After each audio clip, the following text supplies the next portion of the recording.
Di video kali ini aku bakal belajar tentang neraca lajur. Buat kalian yang lagi belajar akuntansi atau ngerjain tugas, neraca lajur itu penting banget karena membantu kita untuk menyusun laporan keuangan secara rapi dan sistematis. Nah, di video kali ini aku bakal ngejelasin apa itu neraca lajur, fungsi-fungsinya, dan bagaimana cara menyusun langkah demi langkah. Jadi, tonton terus video aku. Bye-bye. Berikut ini adalah siklus akuntansi.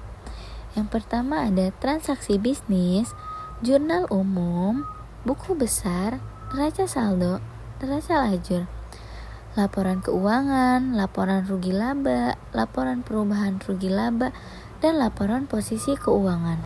Next, di sini ada manfaat neraca lajur. Mengurangi kemungkinan terjadinya kesalahan dalam penyusunan laporan keuangan, menghubungkan akun dan penyesuaian serta pengaruhnya terhadap laporan keuangan, membantu pelaksanaan audit atas laporan keuangan dalam hal kegiatan perencanaan dan perorganisasian audit. Dan di sini juga ada penggunaan neraca lajur. Neraca lajur dibuat pada akhir periode akuntansi sebelum atau sesudah proses penyesuaian. Nah, berikut ini ada format untuk pembuatan neraca lajur. Yang pertama ada kolom perkiraan atau bisa disebut nama akun. Dan yang kedua ada neraca saldo, di bawahnya ada debit dan kredit. Dan di sampingnya juga ada penyesuaian, di bawahnya juga ada debit dan kredit. Neraca saldo setelah penyesuaian dan di bawahnya juga ada debit dan kredit. Rugi laba, di bawahnya juga ada debit dan kredit, dan yang terakhir adalah neraca. Di bawahnya juga ada debit dan kredit. Berikutnya 5 langkah penyusunan neraca lajur. Yang pertama, memasukkan neraca saldo, memasukkan akun yang terdapat dalam buku besar perusahaan. Nah, di sini ada contohnya. Di bagian debit terdapat kas sebesar 2 miliar, sewa dibayar di muka sebesar 4.800.000, bis sebesar 1.400.000, perlengkapan kantor sebesar 56 juta, beban gaji sebesar 3 juta. Totalnya 3.064.200.000 rupiah. Dan di bagian kredit, yaitu utang usaha sebesar 1.370 juta, modal Pak Anton sebesar 1.655 juta, pendapatan jasa angkutan sebesar 39.200.000 rupiah, dan totalnya sebesar 3.064.200.000 rupiah. Dan debit, kredit, balance ya guys. Yang kedua, memasukkan penyesuaian. Memasukkan penyesuaian ke kolom penyesuaian dengan selalu mengacu ke ayat jurnal penyesuaian yang telah dibuat sebelumnya. Contoh, akuntan PO Ramayana membuat 4 penyesuaian pada akhir Mei 2016. Yang pertama, ada beban perlengkapan kantor sebesar 11.100.000 rupiah. Yang kedua, sewa dibayar di muka sebesar 300.000 rupiah. Yang ketiga, pendapatan jasa sebesar 40 juta rupiah. Dan yang keempat, beban penyusutan bis sebesar 10.100.000 rupiah. Nah, di sini ada contoh pembuatan kolom penyesuaian dalam neraca lajur. Nah, di sini ada neraca saldo dan neraca penyesuaian. Beban perlengkapan kita masukkan ke debit sebesar 11.100.000 rupiah. Beban sewa kita masukkan ke debit sebesar 300.000 rupiah. Beban penyusutan bis kita masukkan ke debit sebesar 10.100.000 rupiah. Angkutan penyusutan bis kita masukkan ke kredit sebesar 10.100.000 rupiah. Piutang usaha kita masukkan ke debit sebesar 40 juta rupiah. Total di debit sebesar Rp61.500.000. Total di kredit sebesar Rp61.500.000. Balance lagi ya guys. Next di sini ada membuat neraca lajur setelah penyesuaian. Neraca lajur setelah penyesuaian disusun dengan cara menggabungkan saldo yang terdapat di kolom penyesuaian untuk setiap akun yang ada di neraca saldo. Nah, di sini neraca saldo dan neraca penyesuaian masih sama ya guys, sama sebelumnya. Cuman kita ditambahin dengan neraca saldo setelah disesuaikan. Nah, di sini ada kas neraca saldo sebesar 2 miliar dan neraca penyesuaian tidak ada apa-apa ya guys. Berarti tinggal dipindahin ke neraca saldo setelah disesuaikan sebesar 2 miliar. Yang kedua ada sewa dibayar di muka sebesar Rp4.800.000 di bagian neraca saldo dan di bagian neraca penyesuaian sebesar Rp300.000. Nah, tinggal dikurang aja ya guys, debit ke kredit, dan hasilnya dimasukkan ke neraca saldo setelah disesuaikan. Jadi totalnya Rp4.500.000. Nah, di bagian bis ada neraca saldo sebesar Rp1.400.000. Di bagian neraca penyesuaian tidak aja ya guys, berarti tinggal dipindahkan ke neraca saldo setelah penyesuaian sebesar Rp1.400.000. Dan selanjutnya perlengkapan kantor di neraca saldo sebesar Rp56.000. Di neraca penyesuaian sebesar Rp11.100.000. Nah, tinggal dikurang aja ya guys. Jadi totalnya Rp44.900.000. Di sini ada utang usaha di bagian kredit sebesar Rp1.370.000.000. Di neraca penyesuaian tidak ada ya guys. Jadi dipindahkan ke neraca saldo setelah penyesuaian. Modal Pak Anton di bagian kredit sebesar Rp1.655.000.000. Di neraca penyesuaian tidak ada, ke neraca saldo setelah penyesuaian. Pendapatan jasa angkutan di bagian neraca saldo kredit sebesar Rp39.200.000. Di neraca penyesuaian ada Rp4.000.000. Tinggal ditambah aja ya guys. Kalau misalkan kredit dan kredit tinggal ditambah 39.200 ditambah 40 juta ribu rupiah. Jadi totalnya Rp79.200.000. Beban gaji di bagian neraca saldo debit sebesar 3 juta. Neraca penyesuaian tidak ada ya, tinggal dipindahin ke neraca saldo setelah disesuaikan sebesar 3 juta. Totalnya 3.064.200.000 sama ya guys. Nah, di sini ada beban perlengkapan kantor di antara neraca penyesuaian dan neraca saldo setelah disesuaikan sebesar Rp11.100.000 di bagian debit ya guys, dua-duanya. Di sini juga ada beban sewa sebesar Rp300.000 sama ya guys, di neraca penyesuaian dan neraca saldo setelah disesuaikan bagian debit. Di sini juga ada beban penyusutan bis sebesar Rp10.100.000 dan sama ya guys, di bagian neraca penyesuaian dan neraca saldo setelah disesuaikan bagian debit ya. Dan ini ada akumulasi penyusutan bis di neraca penyesuaian sebesar Rp10.100.000 di kredit. Neraca saldo setelah disesuaikan Rp10.100.000 di bagian kredit. Yang terakhir ada piutang usaha di neraca penyesuaian ada Rp40 juta. Dan di neraca saldo setelah disesuaikan 40 juta rupiah. Nah, kita total ya guys, di neraca penyesuaian totalnya sebesar 61.500.000 rupiah. Maaf ya guys, nolnya dihilangin 3 karena gak muat. Dan di neraca saldo setelah disesuaikan totalnya 3.114.300.000 rupiah.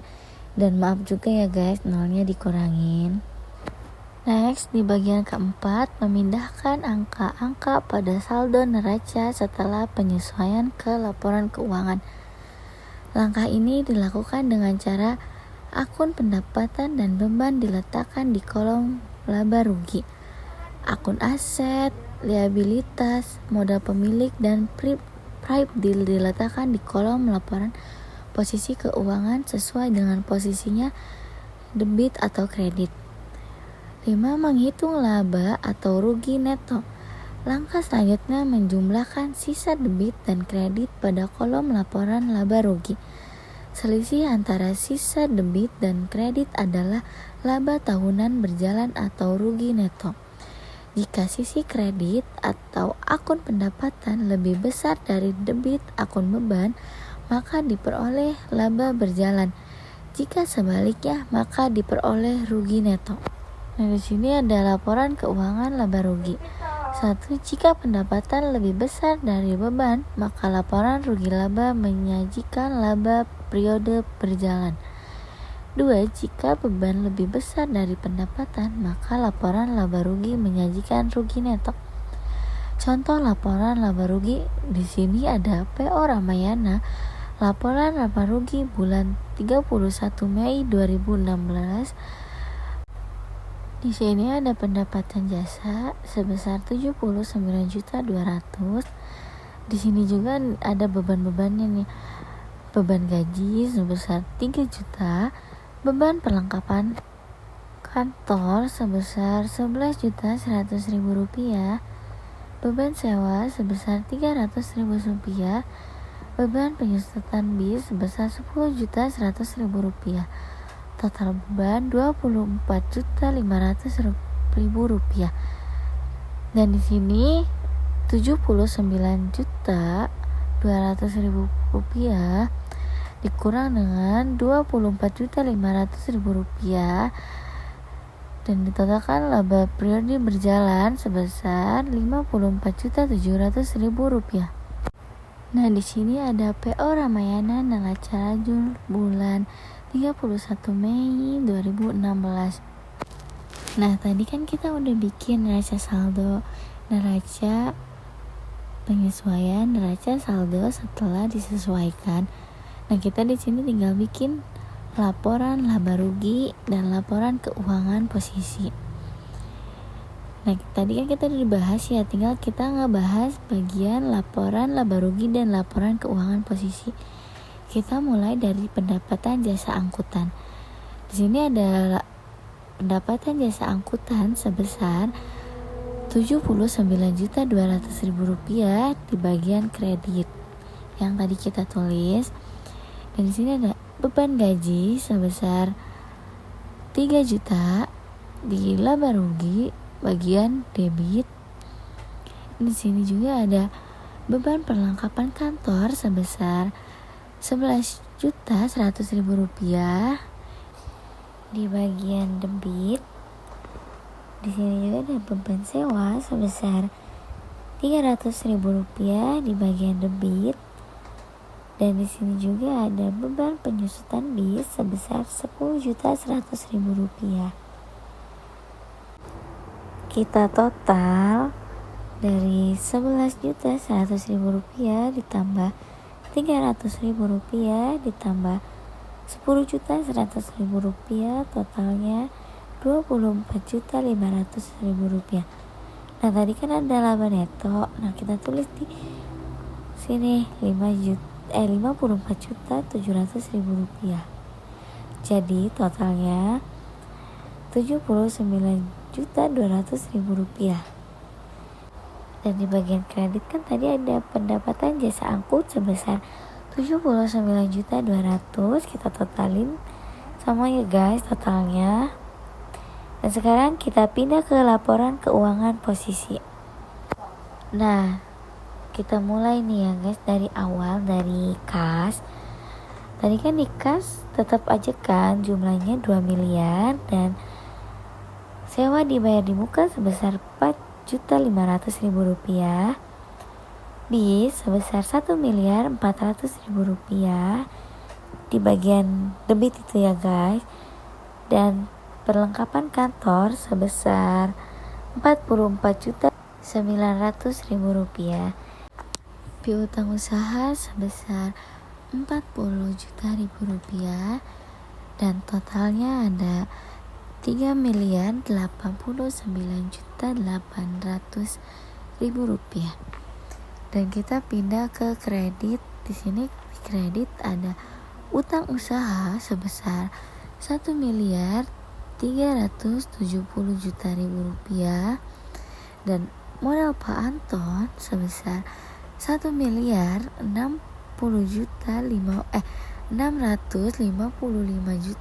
rupiah dan akumulasi penyusutan bis sebesar 10.100.000 rupiah.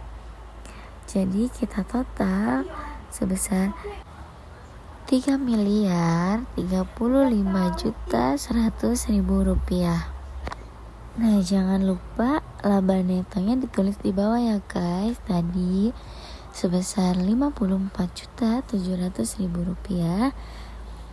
Nah, kita tinggal ditambah.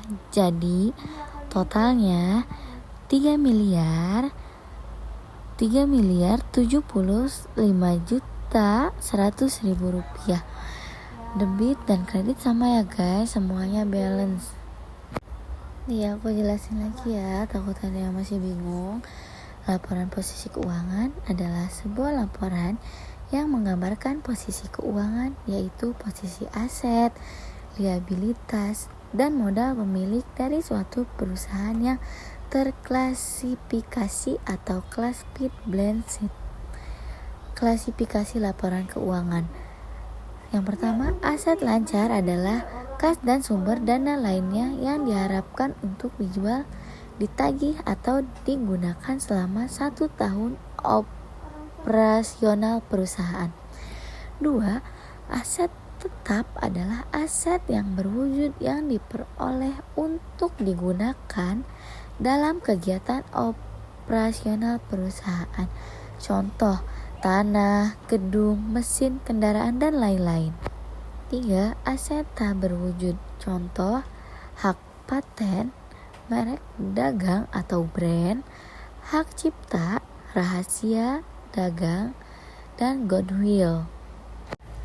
Yang keempat, liabilitas lancar, tanggungan yang diperkirakan akan diselesaikan dalam jangka waktu 12 bulan dari tanggal laporan keuangan atau 1 siklus normal operasi perusahaan. Contoh, utang usaha, utang bank, pendapatan diterima di muka, utang pajak. Yang kelima, liabilitas jangka panjang, tanggungan yang diperkirakan akan diselesaikan atau dilunasi lebih dari 12 bulan dari tanggal laporan keuangan. 1 siklus normal operasi perusahaan.